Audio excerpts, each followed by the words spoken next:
اعوذ باللہ من الشیطان الرجیم بسم اللہ الرحمن الرحیم وَإِن تُطِعْ أَكْثَرَ مَن فِي الْأَرْضِ يُضِلُّكَ عَن سَبِيلِ اللَّهِ إِن يَتَّبِعُونَ إِلَّا الظَّنَّ وَإِنْ هُمْ إِلَّا يَخْرُصُونَ إِنَّ رَبَّكَ هُوَ أَعْلَمُ مَن يُضِلُّ عَن سَبِيلِهِ وَهُوَ أَعْلَمُ بِالْمُهْتَدِينَ۔ اور اگر آپ اہل زمین کی اکثریت کی اطاعت کریں تو وہ آپ کو اللہ کی راہ سے بہکا دیں گے۔ وہ اپنے گمان کے سوا کسی بات کی پیروی نہیں کرتے اور وہ اٹکل پہ چو باتیں ہی کرتے ہیں۔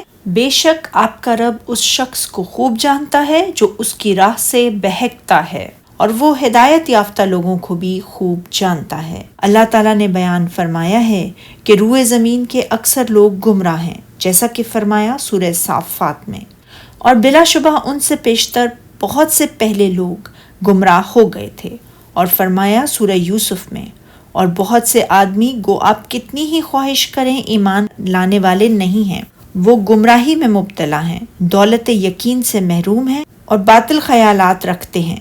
اسی لیے فرمایا یہ محض خیال کے پیچھے چلتے اور نرے اٹکل کے تیر چلاتے ہیں۔ خرس کے معنی اندازہ لگانے کے ہیں۔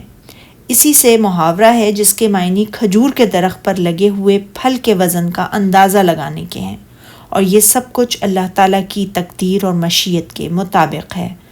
وہ ان لوگوں کو خوب جانتا ہے جو اس کے راستے سے بھٹکے ہوئے ہیں، اور ان کے لیے اسے آسان بنا دیتا ہے، اور ان سے بھی خوب واقف ہے جو راستے پر چل رہے ہیں، وہ ان کے لیے اسے آسان بنا دیا ہے، اور ہر ایک کے لیے اسے آسان بنا دیتا ہے جس کے لیے اسے پیدا کیا گیا ہے۔